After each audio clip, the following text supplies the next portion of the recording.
Why, hello there, ladies and gentlemen, boys and girls, children of all ages. My name is Mr. Dogboat333, and welcome back to Hearts 4, Kaiserreich as the Polish People's Republic. Now, last video, we started to, pull a little sneaky. We're justifying on Lithuania. It's gonna take another 40 days, it seems. But when we're done, oh boy, it's going to get spicy. Let's start doing some combined arms warfare. Why not? No, actually, let's do this while we can. Let's finish the 8TP program. There's been a great deal of exploration and interest in the creation of a Polish tank force, seen as being perfectly suited for the nation's relatively flat geography and tradition for mobile warfare. These efforts have culminated in the 8TP program, based on the Swedish Landsverk L60, which will create the first armored units in a bid to explore how they operate in the field most effectively. Let's do it.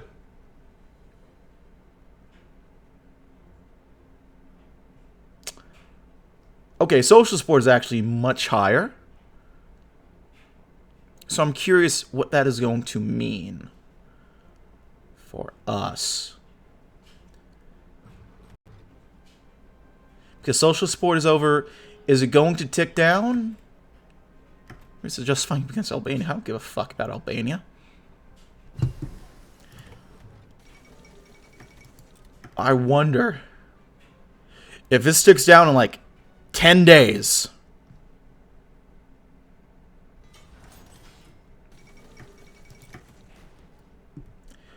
Are we gonna get cooed?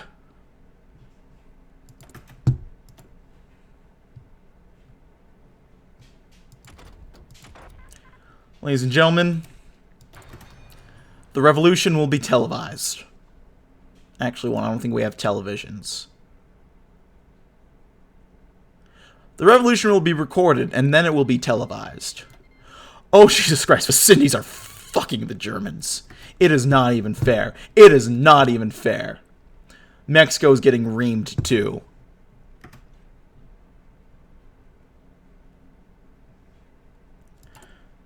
Oh, no. Oh, okay, nothing happened. Wait, what? Oh, that's if we select it. I understand now.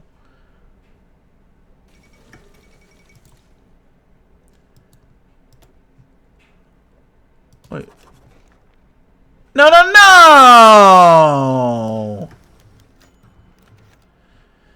God damn it. Did we just get cucked? We got cucked out of our war. The German Empire has petitioned us to direct more of our agricultural products to their populations, explaining how we need to work together to beat the hardships of the war. Having realized the vulnerability of major cities already in the First Weltkrieg, Germans are now trying to secure enough grain for the urban population. That's farmers of Eastern Europe. They're paying us a lot worse than our farmers could get from private markets, but then again, it is for the common cause, is it not? We'll accept. Cross the Rhine.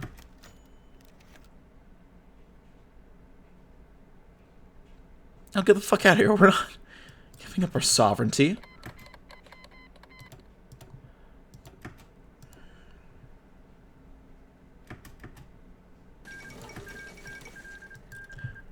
Oh, shit.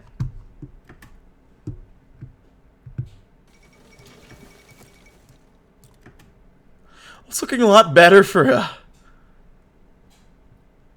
the reactionaries, I guess. But what the fuck?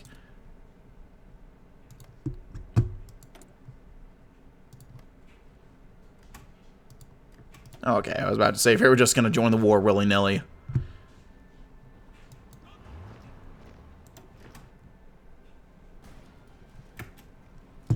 Can we get the fucking coup to happen? Please?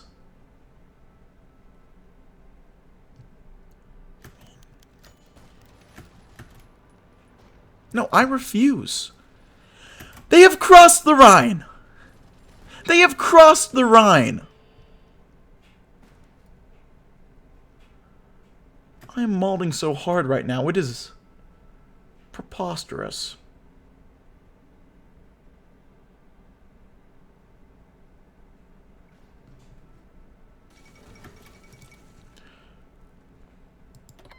Okay, here's my question. Do we actually have to be in the war? Will that get the war going? Or the coup going?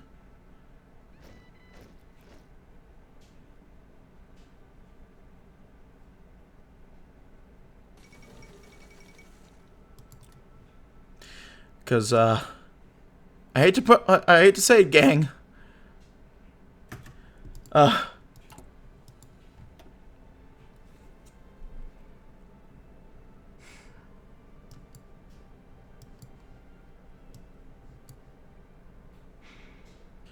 God, I wish I could be a communist right now. Oh, no. Save Polish blood, because we're going to save our fucking skin soon. We might as well start with the blood. Well, the willingness of our soldiers to give everything for a country should never be discouraged. We should aim to avoid needless suffering where possible. For any quick, heroic deeds, there will be countless slow ones, broken bodies bleeding, their lives' essence into the soil. With timely and trained medical intervention, we can prevent as much of this as possible and get them back to fighting. Or at least let one more voice continue to be heard by their loved ones.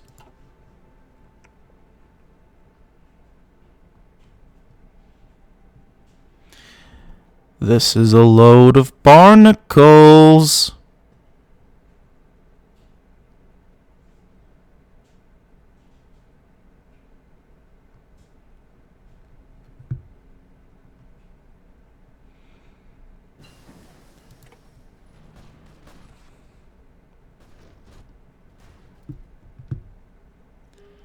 Now they're kind of pushing back.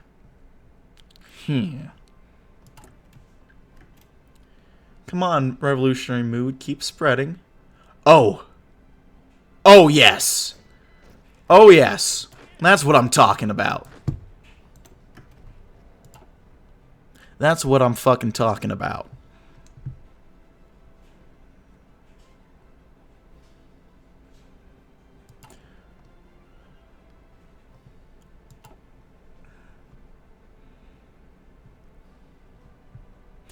This objectively, we are having our southern flank blatantly open. So this is a horrible idea on one hand.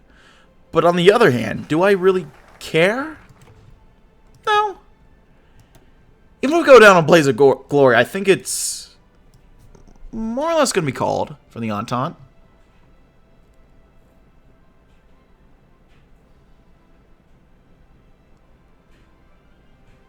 Let's do combined arms warfare.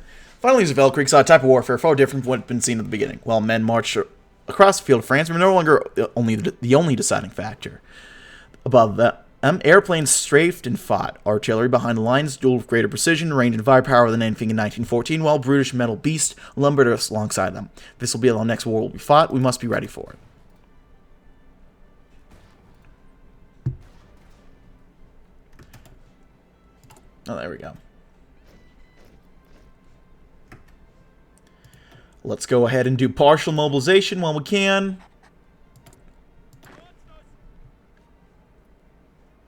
Probably have a lot more going than already is. Okay, we need research. We'll get improved computing machines.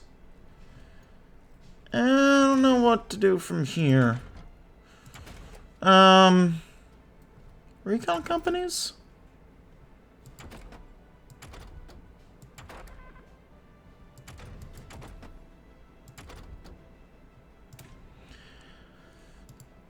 We'll go a little bit ahead of time and work on industry stuff. The fall of Minsk. That's a very good sign.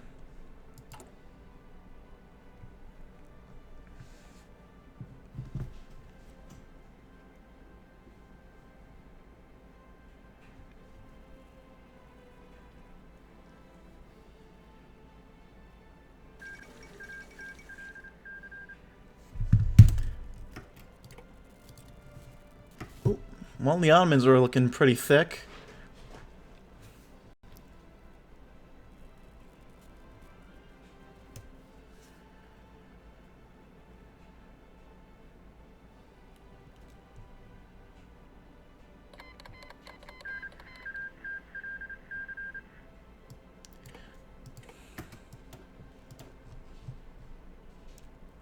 Oh! Well, that's a little bit more Complicated. Well, the mood in Poland has turned more and more against the war the past few months. It was already surprising the ZZZ, the Bund, and other major unions declared their intention to begin a general strike to protest against conscription and rationing, if you wanted to die for what was seen as a foreign war to entrench German imperialism. So, on the 27th of November 1940, the general strike began. Thousands of people marched to the streets in major cities such as Warsaw and Lodz. The atmosphere was tense, as the government tried to negotiate while it summoned more and more of the army units to the capital. The uneasy standoff could not last long, as there had already been skirmishes between the socialist militias and the police. Many among the strikers called for a full-blown uprising to do what past revolutions had failed to do. Thousands of Zakrevsky's pamphlets were confiscated by authorities, but to no avail. With mounting pressure to settle the issue, the president signed the order that would become the death of the Republic, a decision to break the strike with show force. Stand firm, comrades!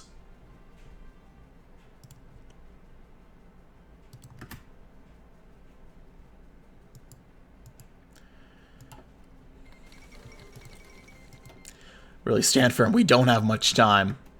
Krivia? What the fuck is Krivia? Oh, that's Krivia. Did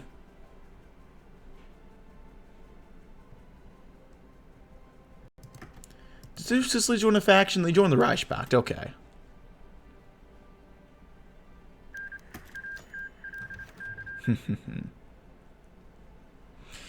It was one chaotic shootout of a Novi Sviat street that sparked the uprising. Entire city blocks began descending into fighting after army units tried to disarm the Red Guards. Tanks rolled in to intimidate the strikers, but were instead attacked with fire bombs and AT rifles stolen from the city's arsenal.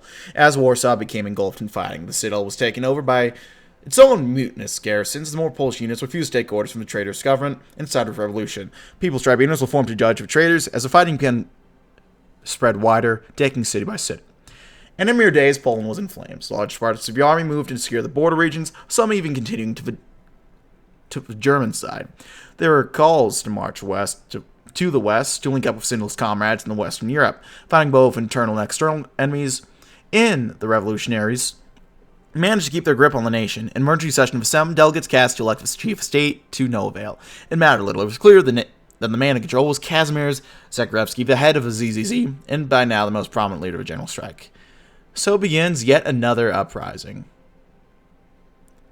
Chaotic uprising. Germany is going to declare on the Polish People's Republic. As a result of a national mood turning against the war in Europe, a general strike was declared in Poland to protest against conscription and rationing, for it was seen as a war to entrench German imperialism. The uneasy standoff between the governments and the strikers did not last long, as skirmishes between militia and police escalated into a revolution as the mutinous units aided the strikers. In the aftermath, Kazimierz Zakrevsky was elected chief of state and announced the beginning of a people's war against German imperialism. The inescapable tide of the world revolution continues. Negotiations were tense. A few dozen delegates all across the political spectrum had gathered in an abandoned industrial warehouse in the outskirts of Warsaw, safe from spying eyes or German bombs. Normally, would not like to see revolutionary syndicates like Zakrevsky meeting with the lights of Adam Dobosnitsky, the infamous Endeja activist and leader, but extraordinary times called for extraordinary measures. Also present were members of more moderate parties, chief among them the People's Party. The question on the table was a simple one. Could they work together for revolutionary government in Warsaw, and if so, could they be trusted? Simply put, an alliance for the sake of Polish liberty would give us legitimacy, manpower, and resources, but would also let our ideological enemies keep their militias armed and ready, and one day potentially stab the workers' revolution in the back. Unless we truly do care for Poland's freedom and emancipation.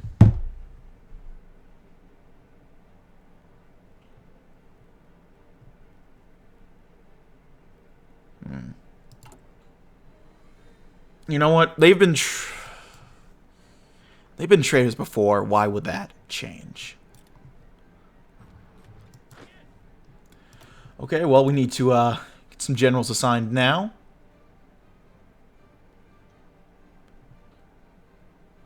Is that the TNO guy?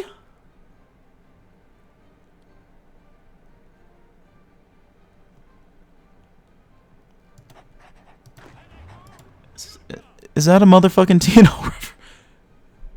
No, that's the guy who leads Sverdlovsk. Yeah, shit.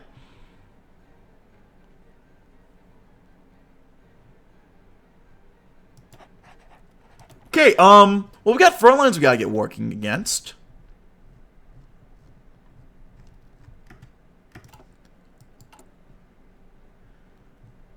We should probably align with Paris. Yeah. When it was clear that Warsaw was lost, the still loyal elements of the army began their contingency plan, the Poznan bridgehead. The intent of the plan was to regroup for a counterattack should a force hostile to Poland take over the nation. And now that has happened. The Polish and German planners, and Warsaw is still a major part of the Polish army, has simply refused to retreat, either deserting their posts or even joining with the radicals who have taken over much of the country. Those still loyal to the lawful government have retreated west towards Prussian Poland, with the intent to regroup with Germans and drive over radicals who have taken over the homeland. Those accursed traitors.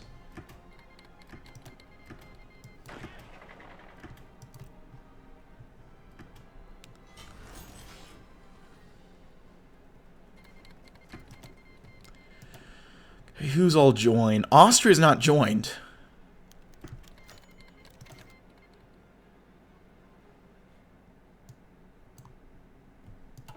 The annexation of Galicia and Lodomeria, we've taken small control of Duty Bukovina.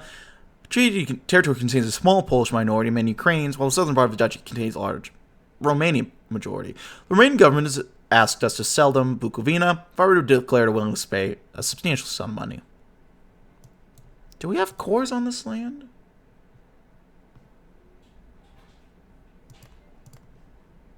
We don't even have cores on it. Honestly, I'm okay with that. Okay, Operation Nuisance is a go.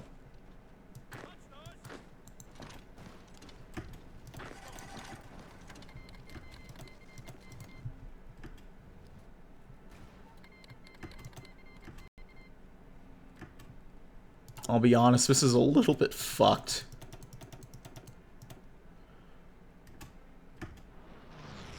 Because as soon as Austria is called in, yeah.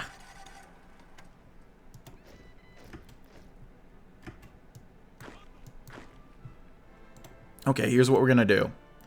We should probably at least start moving troops over to cover that. I was so excited in the heat of the revolution, I completely forgot that our border is... Okay, fuck, hold on.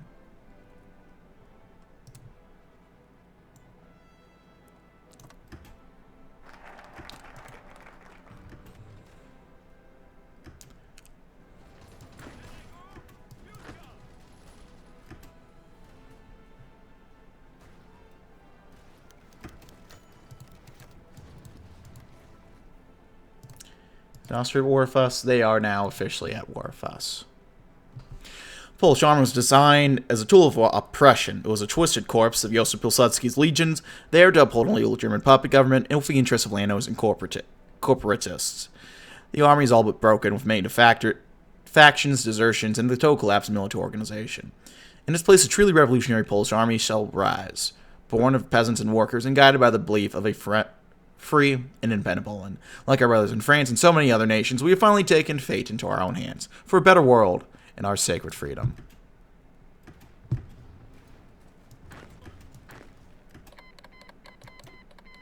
Oh no, not Southwest Africa. Okay, here's my question. Is Ukraine going to be called into the war?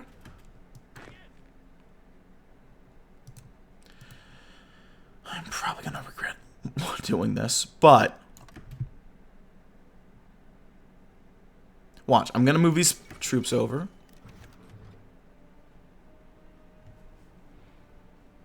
What do we got? Wisely, the pre-war government has freed us of some of our dependency in Germany and the others through their etatist policies. When yet all our economic cover across the borders was cut short, damage control softened blow. Other industries depend on German steel and coal were not stopped but moved to use stockpile resources.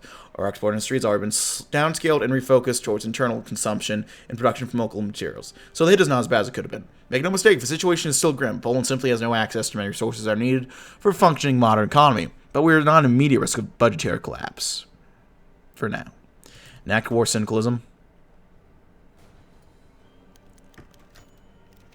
Oh god.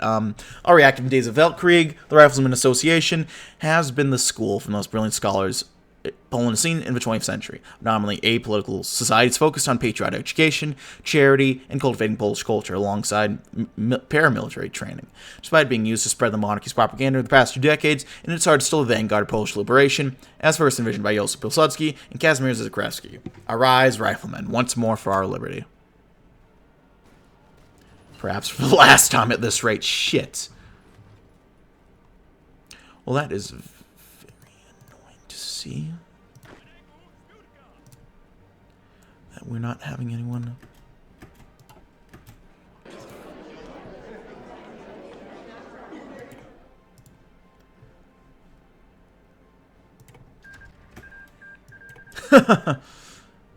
Well, there goes the Pope, man.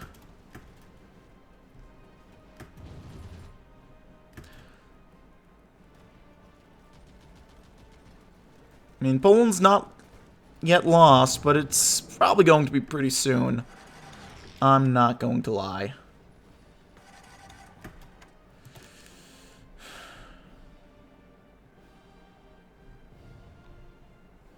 Well...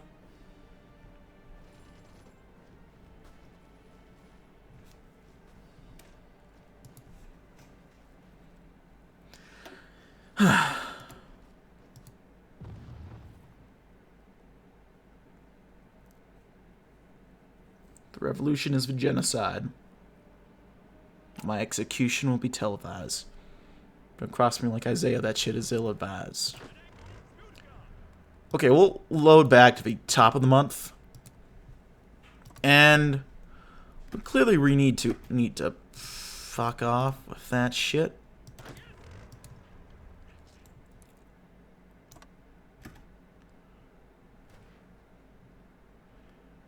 Okay, we're doing this with the assumption that Ukraine is not going to just join in the war. Which, knowing our luck, they might end up doing. There we go, so it begins another uprising.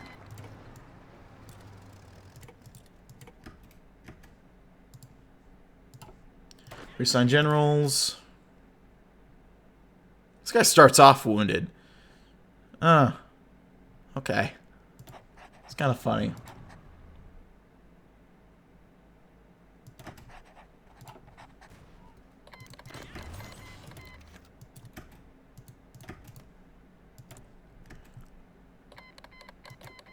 It's interesting. Even in the height of conflict, the Ukrainians refuse to declare against their fellow Slavic brethren. Oh, I guess I selected this. Okay. Polish Socialist Party has been at the forefront of Polish liberation in every uprising since its inception, and 1940 is no exception. The unions aligned to the PPS have already started gathering more arms and flocking and organizing militia units to keep order in the cities, and more workers are flocking to their banners every day. The cheapest Welsh have been weary of us seeing our government as too radical and too connected to foreign governments to be the true government of liberation to the people of Poland, but they might be open to negotiations, understanding that cooperation may be the only way Poland will survive the coming storm. Very well, they can organize their militias. You need to get started on training more guys. Yeah, we'll let them have the land. Less for us to defend.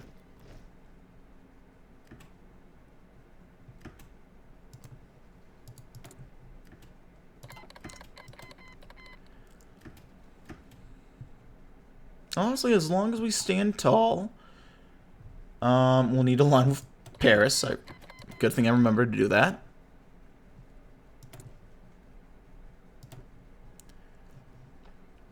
And our economy is just fucking.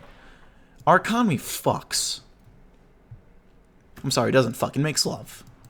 It's doing very well. The National Radical Camp has quickly improvised numerous fighting organizations. No different than from their peacetime marches, except that this time they were well armed. This group of ultra-nationalists, the self-declared shining vanguard of Poland's national resurrection, is already taking part in fighting, engaging with both the Germans in their support of the old order. Methods of AON are extreme. They make a dangerous ally that's hard to control, but an ally nonetheless. Even if the distrust between them and our government's mutual, in the end we can trust these men to give their lives for Poland. Reactions or not, we need their help. Now this is like desperate Avengers. We'll join the science organization. And we'll end the video here. God, I need a pack. Why am I still recording? I gotta record, or I gotta finish this up, get finish on uploads. This might be the last Poland upload of the week. If it is, I apologize, but I'll be back when I'm back in Colorado recording. You might get one more after this, but yeah. I gotta end it here, folks. Thanks always for watching. Like if you liked, dislike if you didn't, leaving comments or feedback down in the comment section below. Hit the sub button if you want to keep up to date with all the uploads and all that good stuff. And yeah, that is it for now, my friends. I thank you for watching. I'll see you guys next time. Bye-bye now.